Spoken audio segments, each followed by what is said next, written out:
Hola, ¿qué tal? Buenas noches. Recogemos el testigo que nos deja Asturias es noticia en esta noche de martes 16 de octubre, ya inmersos en Asturias en general, en Oviedo en particular, en la semana de premios Princesa de Asturias. Bueno, pues no podemos comenzar el informativo de otra manera que recordando cuáles son algunos de los premiados. Vamos en este caso con la biografía del Premio Princesa de los Deportes. Enhorabuena a todos los galardonados con los Premios Princesa de Asturias 2018, excelentes embajadores de nuestra tierra que os recibe con los brazos abiertos e inmensamente agradecidos por vuestras aportaciones para lograr un mundo mejor y una sociedad más humana. Ramiro Fernández. Ramiro Peluquería Psicoestética patrocina esta biografía. Reinhold Messner es el primer hombre que conquistó las 14 cimas de más de 8.000 metros que hay en el mundo. Su primer 8.000 fue el Nanga Parbat en 1970. A este le siguieron otros como el Everest, el Annapurna o el Makalu. Fue el encargado de realizar una de las primeras fotografías a la momia conocida como el Hombre de los Hielos, encontrada en el ventisquero de Simalaún, en la zona fronteriza entre Italia y Austria. Messner ha atravesado también la Antártida, el desierto de Bután, Groenlandia y el desierto del Gobi. Entre 1999 y 2004 fue diputado en el Parlamento Europeo por los Verdes, ha escrito medio centenar de libros traducidos a una docena de idiomas y participado en la realización de documentales. Fue fundador de la organización no gubernamental Mountain Wilderness, dedicada a la conservación de los espacios naturales, y a través de la Messner Mountain Foundation ayuda a los habitantes de las zonas montañosas de todo el mundo. Por su parte, Krzysztof Welicki comenzó con su afición a la montaña a los 14 años, en los montes de Tatra, en su Polonia natal. Además de sus logros como alpinista, sus colegas deportistas destacan de él sus valores como ser humano, su compañerismo y su capacidad de liderazgo para afrontar retos en la montaña. A sus casi 70 años, Welicki dedica gran parte de su tiempo a divulgar los valores del alpinismo y a orientar a aficionados a este deporte sobre técnicas y estrategias a seguir en la montaña. Es autor o coautor de varios libros y es miembro del Explorers Club, con el objetivo de promover la exploración y la investigación de campo, y que en 2006 le entregaron el premio Lowell Thomas. Enhorabuena a todos los galardonados con los Premios Princesa de Asturias 2018, excelentes embajadores de nuestra tierra que os recibe con los brazos abiertos e inmensamente agradecidos por vuestras aportaciones para lograr un mundo mejor y una sociedad más humana. Ramiro Fernández. Ramiro Peluquería Psicoestética ha patrocinado esta biografía. Bueno, pues conocidas estas cosas, aquí comienza en este momento el programa de hoy.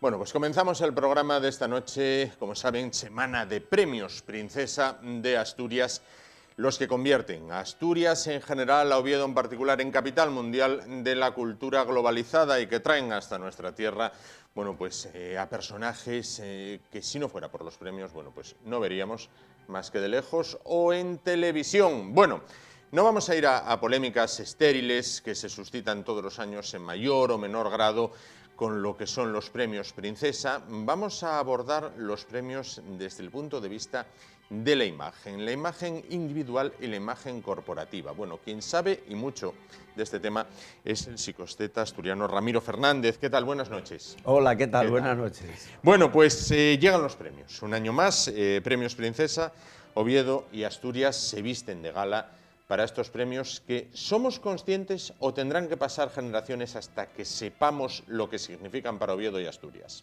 Quizás esto último no somos conscientes de la importancia, del valor que tienen estos premios para nuestro Principado de Asturias. Yo que he tenido la suerte, Juan, de estar en la primera corporación democrática donde se han institucionalizado esos premios, ¿sí? he visto, pues eso, nacer esta criatura que hoy, pues, deslumbra, digamos, porque lo has dicho bien en la presentación, cuando has dicho que estamos, digamos, el Principado de Asturias en el mundo. Y esto es importantísimo, y creo que nadie, a pesar de que pueda haber esa tal, sí, en el fondo puede pensar que esto es negativo para nosotros, sino todo lo contrario. Estamos en el mundo, un principado en proporción modesto, sí, digamos, y que estemos donde estamos. O sea que para mí hay, y permíteme que diga que tengo, sí, un recuerdo inmenso para Graciano y para ¿cómo se llama el militar? Sabino Fernández Campo, que fueron, digamos, padre y madre de estos premios, ¿no? Claro.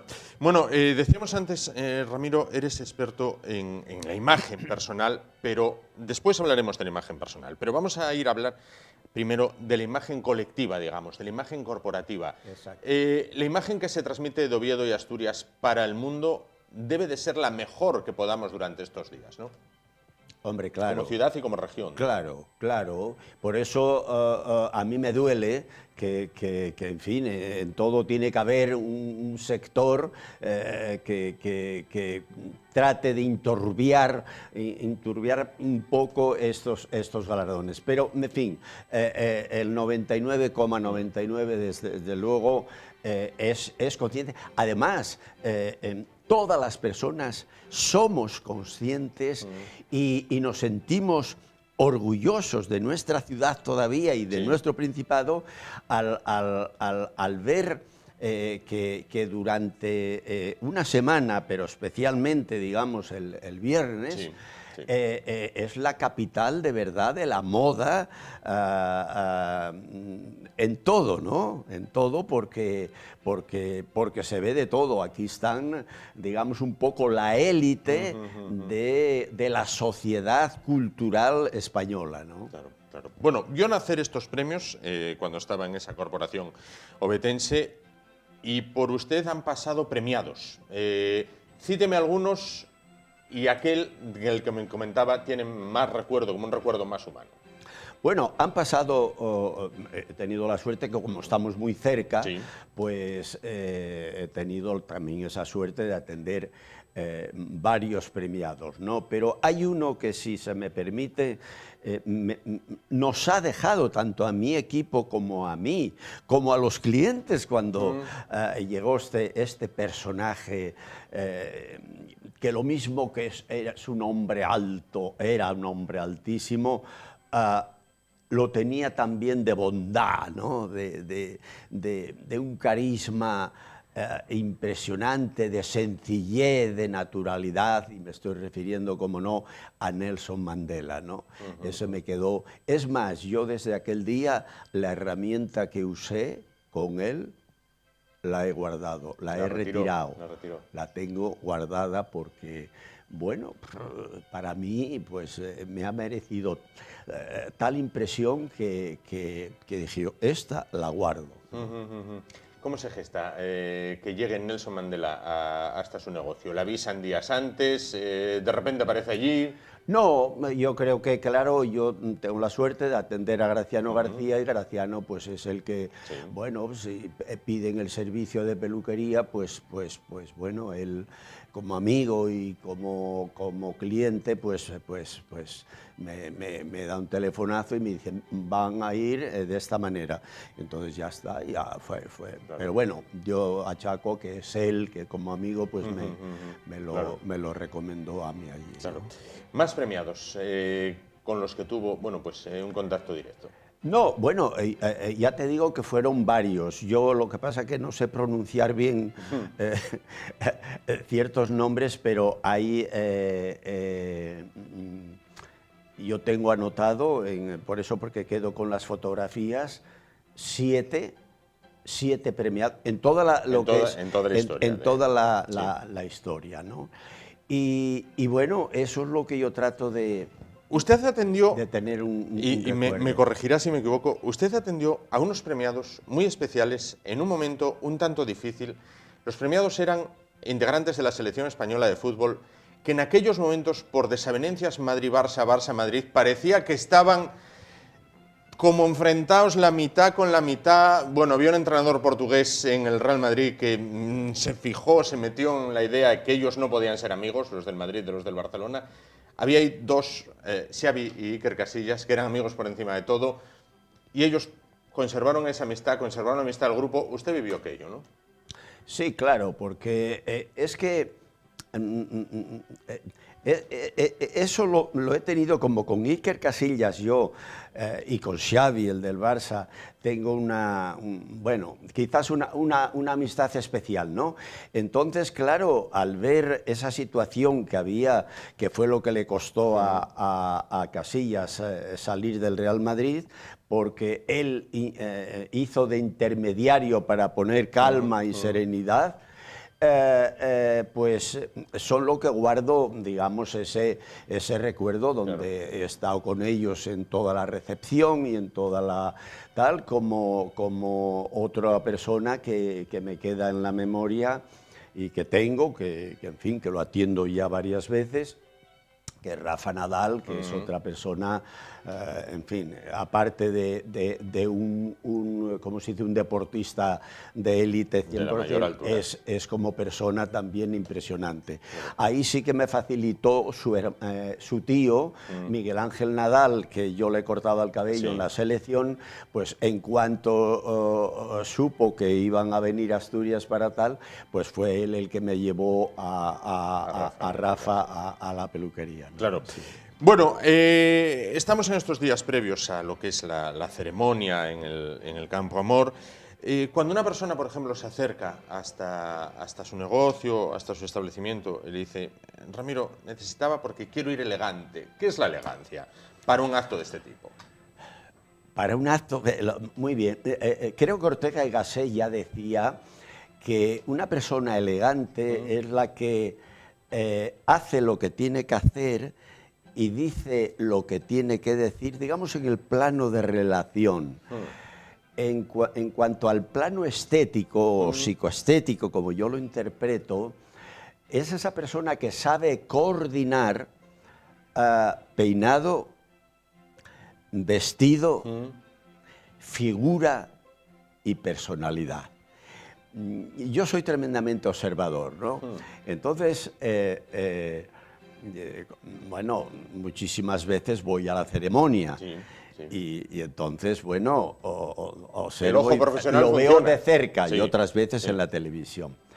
Bueno, pues la verdad me quedo sorprendidísimo, porque hay quien de verdad lleva esa sobriedad, esa elegancia, esa naturalidad, saber llevar su indumentaria, el traje, la combinación con la camisa, la corbata, los zapatos, la mujer, el peinado, el vestido, la tal.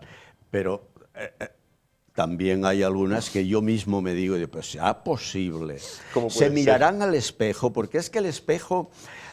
el perro ya sé que todos dicen que es el mejor amigo del hombre y de la mujer. Para mí es el espejo, porque el espejo no miente nunca. Lo que pasa es que no nos queremos ver, porque yo, si se mirasen de verdad al espejo, tenían que decir, pero bueno, ¿esto me favorece? ¿Esto me actualiza? Claro. ¿Esto me cae bien? Porque vamos, por suerte... Los menos.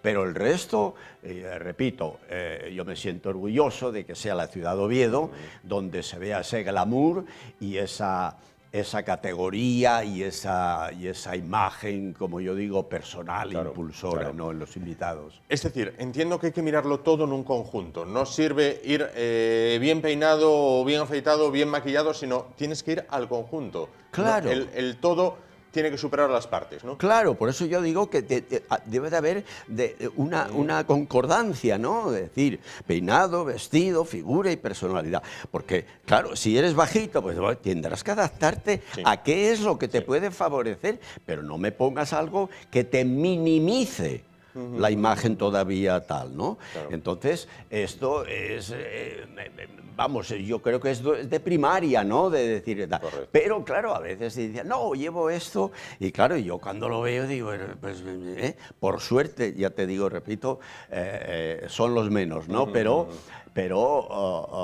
cada año en este aspecto va mejorando la ceremonia, digamos, en el plano lo que es psicoestético, sí, ¿no? sí. De la imagen global del personaje, tanto el hombre como la mujer. Hay quien considera que para el hombre es más fácil. Dicen, no, el hombre, oye, pone un traje, una corbata y ya está. La mujer necesita mucho más, complementos, mucho más. ¿Es así? ¿El hombre lo tenemos mucho más fácil? No, sí, claro, el hombre, pero también a veces no es llegar y poner un traje y ala, ahí te queda. No, ese día, hombre, requiere pues que vas a ser visto, que vas a ser muy observado y algo que te quede bien, que las camisas te queden tal, que la chaqueta, oye, que las mangas, en fin, que haya esta concordancia entre el puño de la chaqueta y de la camisa, porque claro, hay quien llega y pone la chaqueta y que la chaqueta le llega donde los dedos. Entonces, claro, pues, hay quien también le pone la chaqueta y ¡bum! Y ahí va como si que le ponen... pero son, repito, los menos, son los menos. La verdad, el hombre tiene menos recorrido en ese aspecto y bueno, pues se ve, pasa más desapercibido en una palabra. Ahora, la mujer es lógico que están preocupadísimas con el color, con ay, esto lo va a llevar fulanita, esto lo va a llevar menganita, y entonces, claro, tienen su problema. Pero a mí lo que más de verdad, porque doy charlas a veces en este sentido de la imagen, es lo que le puede favorecer a ella dentro de la actualidad. Pues lógico, no vas a ir vestido del año tal, no, sino que vas dentro de la actualidad, pero que te coordine perfectamente según tu estatura, según tu figura, que haya esa perfecta concordancia, ¿no? ¿El ir bien por fuera hace que te sientas bien por dentro? Claro. Claro. Con más seguridad. Vas con mucha más seguridad, hombre, cuando tú sabes que vas bien. Ahora, cuando te entra también ese temor, se nota, porque no sabes, no caminas con naturalidad, vas inseguro, vas... y sobre todo, hablo en las mujeres. Y al hombre, pues bueno, más o menos, pues... ¿quién no tiene un traje? Porque está más habituado. Pero la mujer, pues no, porque claro, cambiar de un vestido a otro, pues es lógico, hay una diferencia, ¿no? Y ahí hace falta, pues eso, mirarse al espejo. Claro. Mirarse al espejo. Que no miente. Nunca. Nunca, nunca. La naturalidad parte de la base, la naturalidad en elegancia parte de la base de que menos es más. Tampoco hay que ir como un árbol de Navidad recargado, me imagino. Claro. Por eso te digo que la naturalidad, la sencillez, la elegancia, la clase, se demuestra también hay que saber, en fin, aquel día, digamos, viene ese desfile que pasas por ahí, en fin, debes de ir erguido, debes de ir bien. Y entonces, si vas bien vestido, si te miraste al espejo y dices, caramba, estoy rompedor, hoy voy por aquí yo con la cabeza, pues es eso te da seguridad. Ahora, cuando me quedará bien, me quedará bien, mira para aquí, mira para allá, tal. No, tienes una inseguridad. Entonces, es una cosa tan sencilla, porque no hace falta, lo has dicho muy bien, Juan, es buscar algo que te favorece y que te actualice, pero con naturalidad, que te pongas, que seas espontáneo, que seas natural y que no tengas que estar constantemente, Claro. No, hombre, no, sé sencillo, normal. Claro.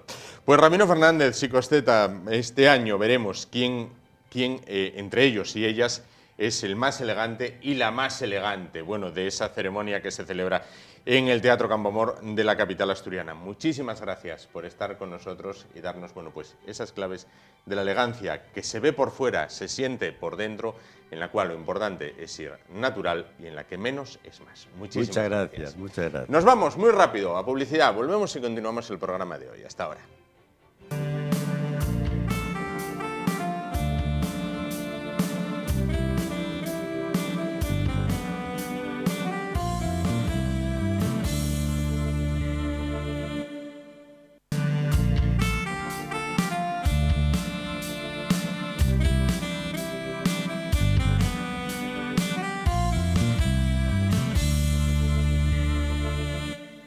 Bueno, cambiamos totalmente de asunto, vamos a continuar el programa de esta noche. Bueno, pues en ocasiones oímos por la radio, vemos por televisión, leemos en prensa, bueno, tal persona tiene un grandísimo talento, tal persona tiene una alta capacidad para realizar una determinada tarea. Bueno, hablamos con propiedad, bueno, hay personas que gozan de un gran talento, hay personas que están dotadas de una alta capacidad. Bueno, en Asturias quienes saben de esto y mucho son los responsables de la Fundación Talentum. Bueno, dos de ellos se encuentran esta noche con nosotros. Paso a presentarlos. Félix Ruiz, presidente de la Fundación Talentum. ¿Qué tal? Buenas noches, Juan.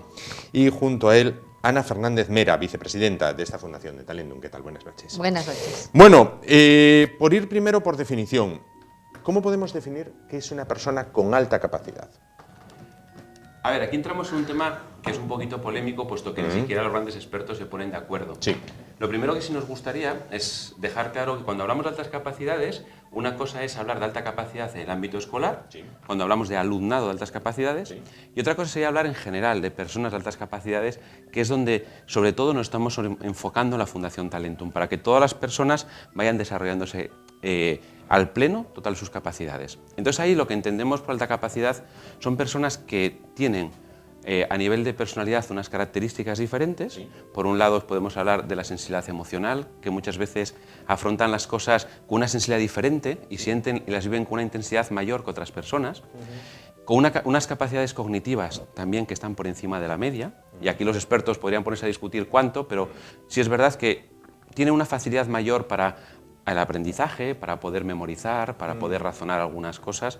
Y claro, todo eso lo que al final lo que hace es que la persona de altas capacidades, desde que nace, no ve la realidad como el resto de personas. No significa que la vea de forma rara. Yo creo que hay que quitar cualquier resquicio que haga pensar que las personas de altas capacidades tienen un problema, al contrario, eso nada. Ellos son personas muy felices en muchísimos momentos, y lo que hay que intentar es que desarrollen ese potencial que tienen, que tengan un buen entorno, el escolar que también los favorezca, la familia, y que todo haga que toda esa capacidad que tienen desde el nacimiento se potencie y se pueda convertir en un talento. ¿Era lo que antes se llamaban superdotados? Pero no solo los superdotados, porque parece que los superdotados siempre los identificamos con la alta capacidad intelectual. Sí. Bueno, nosotros en Fundación Talentum lo que hacemos es trabajar, como dice Félix, un poco con todos los talentos. Sí. Es decir, no solamente una alta capacidad intelectual, sino también una alta capacidad artística, Correcto. creativa, una alta capacidad deportiva en muchos casos. Es decir, necesitamos tener en esto amplitud de miras. Claro. No ceñirse No a un solo ceñirse apartado. Al CI o a la alta capacidad entendida como la intelectual, como la veíamos antes en la superdotación. No, y es más, si me permites, uno de los proyectos que estamos desarrollando, que creemos que es bastante novedoso, es el detectar personas de altas capacidades dentro de las personas que tienen alguna discapacidad, sobre todo física. Porque muchas veces estas personas se quedan en la barrera, se les ve por la discapacidad física y nadie se plantea ¿por qué no van a ser también personas de altas capacidades que tienen que desarrollar su talento? Bueno, al referirse Ana Fernández Mera al CI es cociente intelectual, ¿no? Eso Entiendo, es, cociente eso es, intelectual. el Perfecto. cociente. Bueno, no solo hablamos de niños, hay también personas adultas, me imagino, ¿no? Sí, sí. Es una de las cosas que tuvimos muy claras desde la constitución de Fundación Talentum.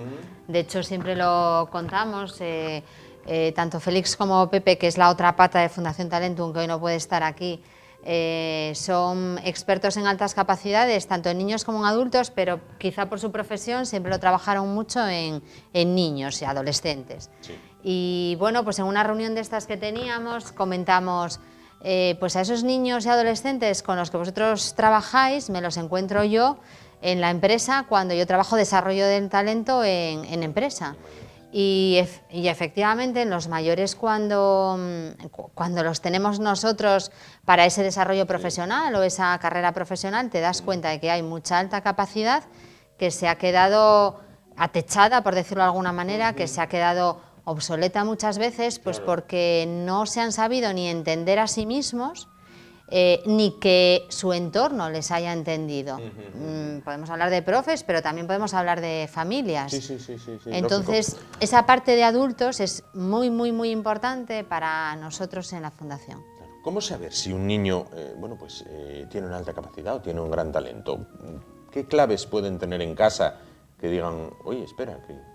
Hombre, para saber realmente si una persona de altas capacidades, no importa la edad, realmente necesitas hacer una evaluación. Tienes que ir a un profesional, un psicólogo que realmente te evalúe cómo está el nivel de desarrollo de ese niño, lo que antes hablaba Ana del CI, del cociente de inteligencia, pero eso es una parte pequeñita. Quizá venimos de una tradición donde durante muchos años solo se ha mirado esto, no. Hoy en día hablamos de evaluar a las personas y saber si son de altas capacidades por más criterios. Ahí entraría el tema de la creatividad también, que es importantísimo. También hay que mirar el tema de la sensibilidad emocional, por ejemplo. En general, las personas de altas capacidades, como decía antes, son más sensibles o muy sensibles. Entonces encontramos que hay muchos criterios que hay que tener en cuenta para saber si alguien es de altas capacidades. Claro, si tú estás en casa y te puedas plantear si tu hijo o tu hija es de altas capacidades, hay algunos rasgos. Vale, no son 100% fiables porque entre las personas de altas capacidades son muy variables de unos a otros. Hombre, si tú tienes un niño o una niña que con 3, 4 años, sin ningún tipo de esfuerzo, aprende a leer prácticamente solo... Claro, algo hay. Algo pasa ahí. Está claro que ahí eso no fue por casualidad. ¿Y qué debe hacer una familia si ocurre ese caso práctico que nos dice Félix, ¿no? Oye, pues de repente el niño o el crío empezó a leer. Lo primero hay que observarlo, ¿no? La familia, lo que decíamos antes, tenemos que entenderlos y tenemos que ver que algo distinto está pasando. Ese aprender a leer rápidamente o antes que otros, podemos entenderlo como esa velocidad de aprendizaje superior al resto. Sí que es verdad que la observación es muy importante y luego el que puedan estar acompañados de profesionales, porque es verdad que enseguida los metemos en el sistema educativo, de profesionales que así los vean. A veces, y ahí es donde aparecen pues algún tipo de encontronazos entre la familia y la escuela, a veces los profesionales que tienen que atender a 25 niños a la vez, esto es difícil de ver. Pero antes de que las cosas vayan complicándose con temas emocionales o con temas de que los niños se aburran o todas estas cosas, si la familia ve que algo está pasando, pues lo suyo también es, pues en esas tutorías que suele haber en los colegios, plantear el tema. Porque es realidad entonces que pueden llegar a aburrirse en clase. Sí, totalmente. No siempre, por supuesto, porque como son muy diferentes... y suspender. También. Quiero decir...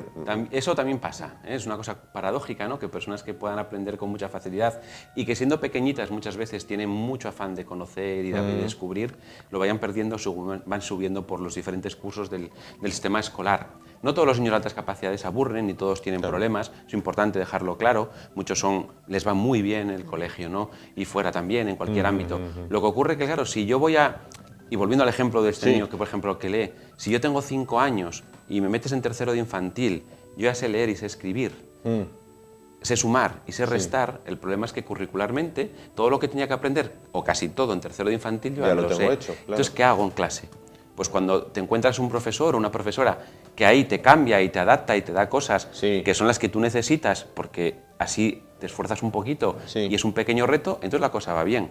Pero si te meten a hacer lo que ya sabes y tienes que estar haciendo más de lo mismo, de ahí viene un poquito el aburrimiento. Lógico. Estos niños incluso muchas veces se convierten en mentores del resto de niños, pero claro, para eso el profe tiene que estar atento y darle esa facilidad, ¿sabes? Porque de lo que ellos saben, si son capaces de hacer ese mentorazgo con el resto, lo que hacen incluso es que el grupo en sí vaya avanzando mucho más rápido que si solo depende del profe. Claro. No obstante, entiendo que sea también prioritario no verlos como bichos raros. Por supuesto. A ver, de bichos raros nada. Nada. De bichos raros nada y romper esa imagen, porque sí es verdad que la imagen que a veces tenemos de personas de altas capacidades, pensamos casi siempre en gente genios en realidad, ¿no? Sí, Gente muy brillante, sí. y eso es una parte pequeñita de la alta capacidad. Claro. Eso existe. Al hilo de lo que comenta Félix, vamos a ver, pensamos en genios, decía. Vale.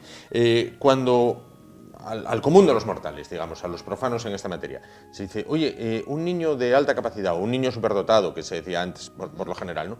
Y siempre parece que se te viene a la cabeza y dice, Mozart, vale, oye, con 3, 4 años componía óperas y tal. Bien. Si tomamos como tipo de niño de alta capacidad o de gran talento a Mozart, que quizás lo fuera, bueno, ustedes lo sabrán mejor que yo, ¿la alta capacidad o el talento es solo mental, es solo cognitivo o es también físico? Quiero decir con esto, ¿Messi sería un niño o una persona con gran capacidad? Mira, precisamente este viernes la Fundación Talentum organiza unas jornadas destinadas a familias y viene Toni Nadal, el entrenador de Rafa Nadal. Y su ponencia se llama Todo se puede entrenar. Él en esta ponencia lo que nos hace ver, bueno, la charla va destinada principalmente a familias de niños y niñas de altas capacidades, pero su eje fundamental de la ponencia es que tú puedes tener una potencialidad muy buena, como puede ser Rafa Nadal, pues que con 3 años tenía ya se le veía que tenía potencialidad, pero si solo lo dejamos en esa potencialidad, no lo entrenamos, lo que nos va a ocurrir es que esa capacidad no se convierte en éxito, esa potencialidad no se convierte en éxito. Claro. Entonces puede haber personas de muy alta capacidad o de alta capacidad que bueno, pues que no tengan que hacer demasiado esfuerzo, pero puede haber otras, como es este caso y como es la mayoría de los casos, que si tú no entrenas en tus habilidades es imposible que llegues al éxito. Es decir, una alta capacidad nunca es, o casi nunca, es sinónimo de éxito. Correcto. El sistema educativo actual en Asturias, ¿cómo atiende a los niños con alta capacidad? Bueno, pues de una forma muy diversa, porque uno de los problemas que tenemos en Asturias a día de hoy es que todavía no está publicada una normativa clara que regule cómo debe ser la intervención con el alumnado de altas capacidades, tanto la detección como lo que se va a hacer posteriormente. Entonces, lo primero, ¿no? Que para que un profesor o un profesional del aula sepa qué tiene que hacer. Sí. Sabemos que en Asturias es un tema que desde hace muchos años se ha trabajado, de hecho tenemos una de las unidades de altas capacidades más antiguas de España, realmente con personas dedicadas dentro de la propia consejería a la intervención y al trabajo con personal de altas capacidades, con el alumnado de altas capacidades. Luego ocurre que todavía nos faltan cosas. ¿Por qué? Porque si seguimos las estadísticas, aproximadamente el 10% del alumnado son de altas capacidades. Sí. Claro, si cogemos los datos de detección o de niños oficialmente reconocidos, son muchísimos menos. Y claro, el problema no es solo una cuestión de número, es que para intervenir en educación con alguien, primero tengo que saber que estás. Si no existes numéricamente, tampoco existes como, entre comillas, una necesidad educativa y no se atiende. Y entonces nos falta, y nos falta formación, es decir, vemos que todavía hace falta mucha más formación para el profesorado, para los orientadores. El año pasado se hizo un curso o varios cursos de formación para el profesorado y ojalá siga por ahí.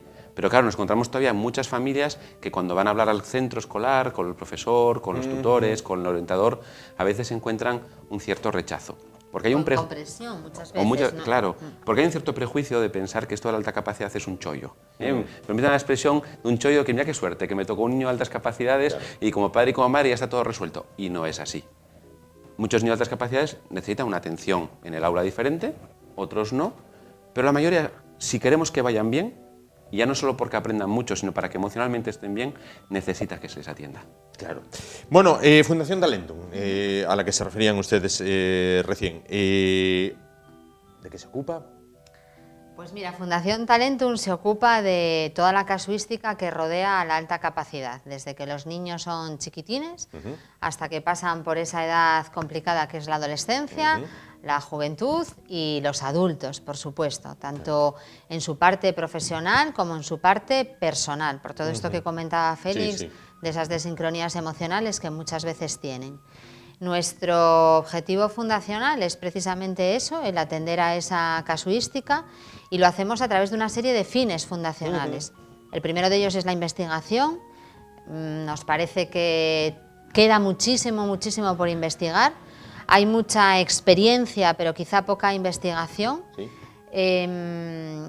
Y bueno, es además un tema importantísimo para poder luego desarrollar las actividades, incluso las formaciones que que puedan aplicarse bien a estas personas de alta capacidad, partir de una buena investigación. Sí. Hay un segundo fin fundacional que es la sensibilización, porque lo que comentaba Félix, hay mucho desconocimiento, muchas veces no se hacen las cosas bien, pero por desconocimiento simplemente, claro. y la sensibilización es fundamental. El tercero de los fines fundacionales es la difusión. Esto para nosotros es una difusión que nos permite abrirnos a sitios que a lo mejor nosotros solos no llegamos.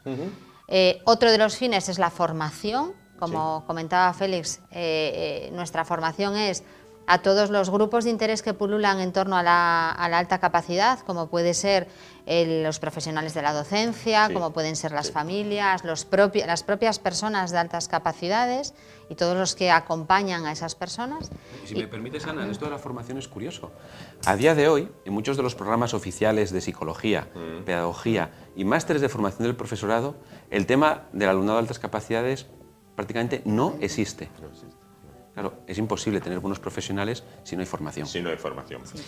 Pues Félix Ruiz, presidente de Fundación Talentum, Ana Fernández Mera, vicepresidenta. Muchísimas gracias por estar con nosotros y bueno, proyectar la luz sobre un tema que particularmente me era desconocido y supongo que a mucha gente en casa pues también. Muchísimas gracias por estar esta noche con nosotros. Muchas gracias a vosotros por invitarnos. Nos vamos muy rapidito a publicidad, volvemos y continuamos con el espacio de hoy. Hasta ahora.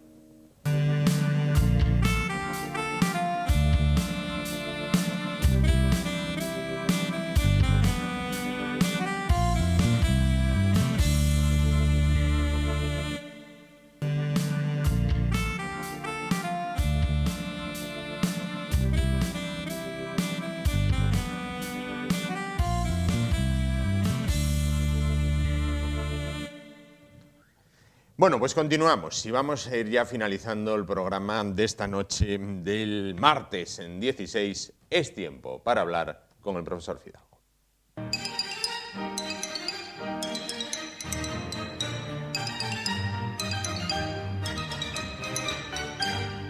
Profesor Fidalgo, buenas noches. Buenas noches. Recuerdo que la semana pasada aquí nos tuvimos No nos vimos. comentando desgracias deportivas. Efectivamente, no nos vimos porque jugaba el Sporting. Jugó de lunes y había programa de martes. A ver si esta semana ya rompemos con la alegría, a ver si se reconduce un poco ahí la situación. Pero bueno, aquí estamos para hablar de lo que haga falta. Bueno, estamos a las puertas de dos celebraciones importantes para Oviedo, para Asturias en general, pero muy distintas. Una es eminentemente gastronómica y la otra es eminentemente cultural. A ver. Bueno, la primera... Usted dirá. Yo diré. La primera es el desarme, la gastronómica. desarme. Vamos a empezar por lo de comer. El desarme, fiesta obetense, Sí, oviedista, como dirían los futboleros, Sí. Fiesta obetense por excelencia, y fiesta de cuyos orígenes el amigo Casaprima Sí. Collera sabe todo, Sí. sabe todo. Y los demás ignoramos todo, porque todos son leyendas, rumores, que si un hecho de armas, Sí. que si una engarradiella entre un coronel y un general, que si robaron tal, que si los emborracharon, que si lo uno, que si los otros. Bueno, total. Fiesta democrática, porque ahora hay que decirlo, Sí, fiesta democrática y plural. y popular. Plural. Plural. Y diversa. Pluralísima. Y ¿no? diversa. Y diversa, sí. Y como decía, ¿quién era aquel Vitoriano Fernández de Asís, que aquel programa que tenía en Radio Nacional de España? Múltiple y simultánea. Efectivamente. Una conexión múltiple y simultánea. Pues el desarme afincó en Oviedo ya desde bien entrado el siglo XIX, ¿no? Porque de hecho conmemora sucesos de armas en un 19 de octubre de 1800, yo creo que fue el 36 o por ahí, cuando las tropas liberales o las realistas y no sé qué líos, en época de doña Isabel la segunda. La segunda. Bueno, pues una comida cuartelera. Una comida cuartelera que pasó al pueblo y el pueblo la hizo suya. ¿En qué era esa comida cuartelera? Pues con lo más barato. ¿Y qué era lo más barato entonces, que no ahora? Los garbanzos y el bacalao. Los garbanzos, hombre, caros ahora mismo no son, pero el bacalao sí. El bacalao sí, pero antaño, por ser una comida, digamos, de humildes, de gente humilde, estaba exenta de impuestos, con lo cual era una comida de rancho, Sí, era sí. una comida de cuartel. Sí. Y los garbanzos, por supuesto, también. Claro, aquí en Asturias no es tierra de garbanzos, ya lo decía, ¿quién era aquel? El de Villaviciosa, don Bruno Fernández Cepeda, el de Bayura de Asturias. Garbanzos acá no pinten, quédense como arbellaca. Y es verdad que pues, siempre es garbanzos. Bueno, pero se importaban de Castilla y de Castilla a León y a un precio bastante económico. Por tanto, comida de cuartel.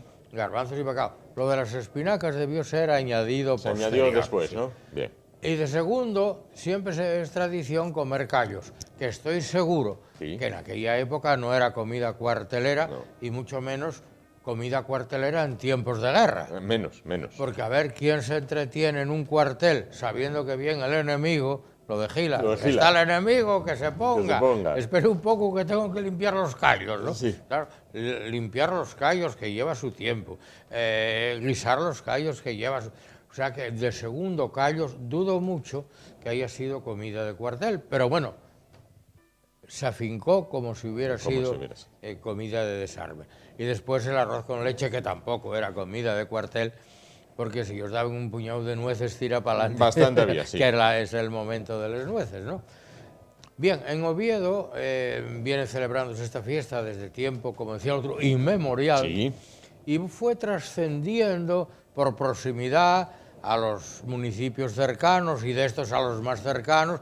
Total, que ahora se extendió por toda Asturias y prácticamente todo el Principado conmemora la fiesta del desarme. Garbanzos con espinacas, callos y arroz con leche o casadillo, o picatorces también. Sí, hay variantes. Torreches, torrijas. Bien, eso por un lado. En Oviedo, además, está la Cofradía del Desarme. Sí. Miguel Ángel de Dios es el gerifalte máximo, el del bodegón de Teatinos, Sí, que los obviamente. preparan exquisitamente bien Maravilloso. allí en todo Oviedo, ¿verdad? Había un político que fue a París o, bueno, alguna ciudad, a Marsella, alguna ciudad francesa, y le ofrecieron los callos al modo francés, trip a la moda de Caen. Ah, Y dijo, no, yo tomo los callos a la moda de Oviedo. ahí está. Pequeñinos, Sí, picantinos, sí. porque tienen que tener 3 o 4 P's, ¿no? Los callos. Sí. Pequeños, picantes, pegajosos Pegajosos. y de P madre. Bien. Sí, sí. Y bueno, no, sí, ahí. Bien, esto... Pero además, en los callos de Oviedo tienen un algo que los hace diferentes de los callos de Noreña o de los callos de Asturias. Y es que abren la temporada ovetense de callos, Efectivamente. que es la primera que se abre en Asturias, propiamente dicha, como temporada de callos. Por cierto, que en Madrid, Sí. en la Comunidad de Madrid, Sí. hay un pueblo que entero el pueblo dedica su actividad a los callos ahora en estas fechas. Ah, sí. Y se llama Patones. Patones. Patones. Anda, voy a Sí, apuntar. sí. Patones. No lo Patones, sabía. sí. No lo sabía. Hace el mes de los callos. Anda, pues Sí. qué curioso. ¿A los callos hay que echar una patatina frita cortada en cuadradito? Yo, para mí, cortada normal, en alargado. En alargado. En algunos sitios los complementan para picar aparte, Sí. no mezclar. Sí, a mí me gustan con patatas fritas, excepto en León, en la zona de Castilla-León, porque aquí los callos tienes poco menos que poner el microscopio para verlos sí. y usar la cucharilla. Sí. Y en León, póngame un plato callos, si te ponen 4 callos así de Así, grandes, así de claro, que hay que comerlos a tenedor. Sí, porque- tamaño ladrillo. a mí es como me gustan, Sí. en grande, ¿no? Pero bien, en muchos sitios sí a mí me gusta acompañarlos con patatas fritas. Sí. Igual que los calamares en tinta, también me También, gusta efectivamente, acompañarlos con patatas fritas y no con arroz blanco. ¿A las espinacas y los garbanzos hay que echar un huevo cocido? Sí. Sí. ¿Es Yo creo conveniente? que es por el colorido, no porque den más sabor ni menos sabor. porque el huevo cocido propiamente sabe a poco en el sentido que tiene poco sabor, tiene poco sabor, es bastante insípido. Pero bueno, ves el plato y con la yemina y tal blanca, digo, la yemina amarilla y la clara blanca por allí revoloteando, y parece que da alegría, ¿no? Contrasta el blanco amarillo con el verde oscuro de la espinaca, ¿no? Efectivamente. Y el arroz con leche, por hacer un repaso a los tres, ¿siempre requemado? Siempre, si estamos en Asturias tiene que ser requemado. Fuera de Asturias les polvorean canela o les polvorean nada, es blanquiñao, tal, ¿no? Pero aquí... ¿Y compacto o que quede un poco líquido? No, a mí el arroz con leche tiene que estar, a ver, no papilla. O sea, el grano tiene que notarse como grano. Correcto. Que no sea papilla, no es un líquido, el arroz con leche no es un líquido. Tampoco es una argamasa de unir ladrillos. Ha de quedar suficientemente espeso, pero a la vez suficientemente cremoso, diferenciando claramente también el grano del arroz, que esté bien cocido. Correcto. Que esté bien cocido. Ni es arroz nadando en leche, ni es leche bañando granos de arroz. Bañando granos de arroz. Muy buena y el azúcar requemado, muy buena esa pues definición. eso, el azúcar caramelizado. Lo que pasa es que hay gente que acostumbra en ese azúcar que va a espolvorear superficialmente, mezclarlo con un poquitín de polvo de canela.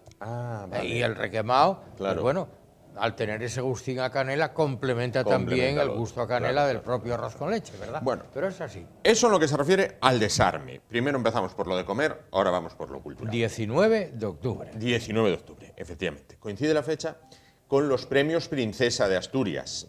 Yo todavía hay veces que inconscientemente dices premios Príncipe. Bueno, son premios Princesa de Asturias. Sí, premios Princesa mientras duren, ¿verdad? Digo, como decía aquel de Colunga de un pueblo, el princés y la princesa. El princés y la princesa.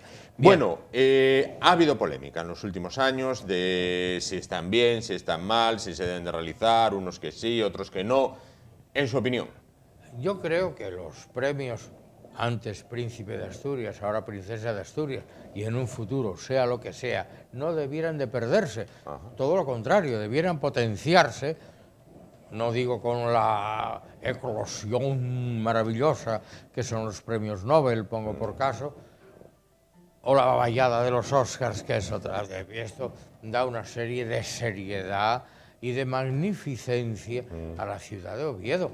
Y Asturias en general. Y Asturias en general, pero ya en Oviedo más en particular, porque esos premios se entregan en Oviedo, en nombre de Asturias, por supuesto, no es en nombre de Oviedo, pero sí están poniendo en revalorización lo que es nuestro Principado, ahora que nos abandonan hasta las compañías de aviación. Es verdad, es verdad. Entonces, creo que el Principado, como entidad suprarregional, Oviedo como entidad y administración más local, y todos los ayuntamientos de Asturias, por lo que les afecta, debieran de echar el resto en magnificar, en engrandecer, en potenciar todo lo que sea esto.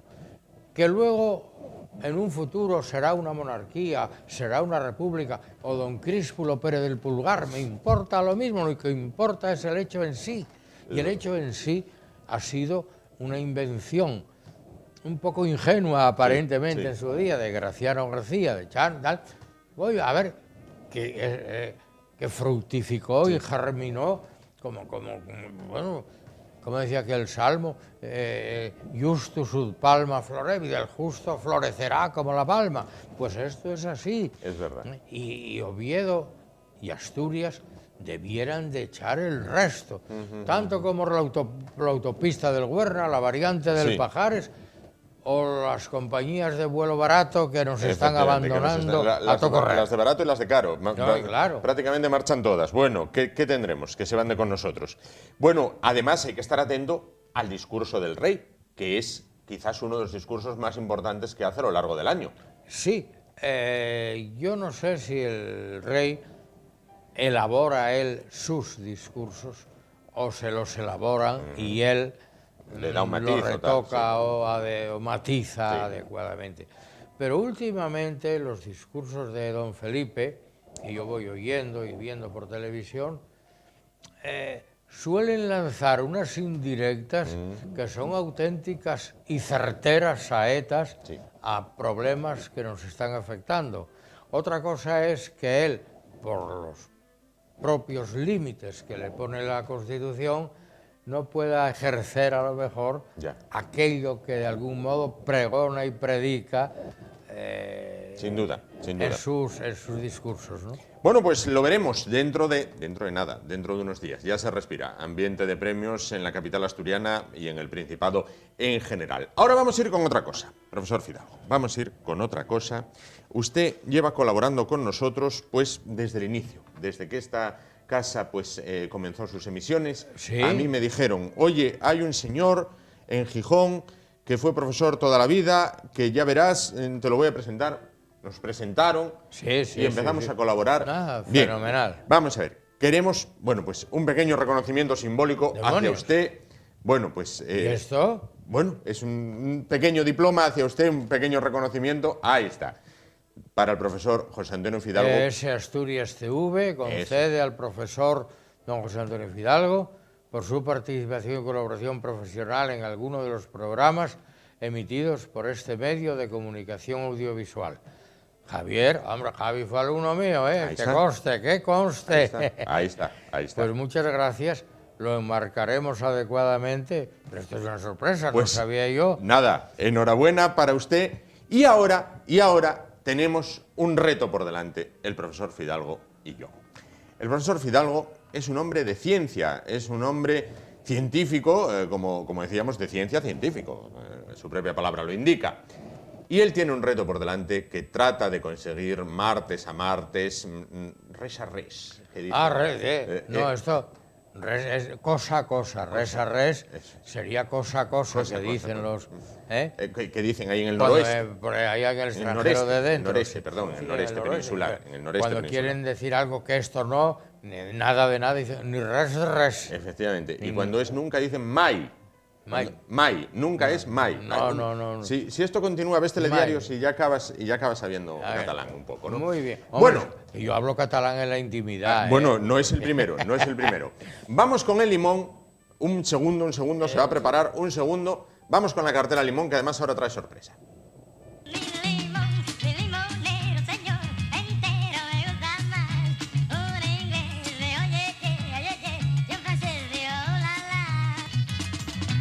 Bueno, decíamos, trae sorpresa limón porque usted es una persona llambiona. Sí, bien, mucho. Pues entonces... Otra cosa es que pueda, pero... Otra cosa es que pueda y deba. Deba. Bueno, pues ahí tiene ese cilindro metálico que ve ahí al lado del tal. Cilindrín. Cójalo sin problema ninguno. Esos son Nuglas. De Camilo de Blas. Caray. Nuglas de Camilo de Blas. Nueces glaseadas. Eso es. Riquísimas, buenísimas. Sí. Una joya para el paladar y para el resto de los sentidos. Bueno, si usted o la persona que participe consigue el reto del limón, para casa que se la lleva. Pegamento, por favor, pegamento. Hay que hacer una puntualización, sí.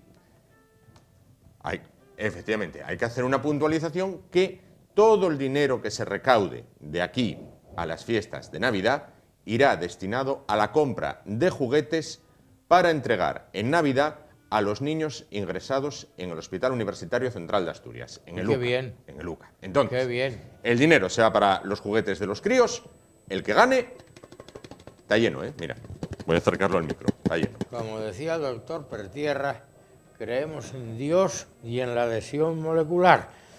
Vamos a ver. Allá va.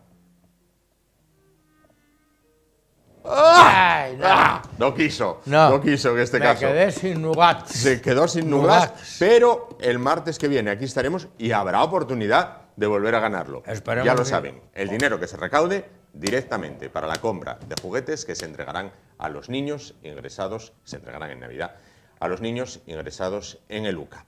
Muchísimas gracias, profesor Fidalgo. Voy abrumado con este reconocimiento. Abrumado. Bueno, no sabía nada, de verdad. Abrumado me quedé. Efectivamente. Pues muchísimas gracias. Gracias a ustedes. Volvemos mañana a partir de las 10 de la noche. Hasta entonces.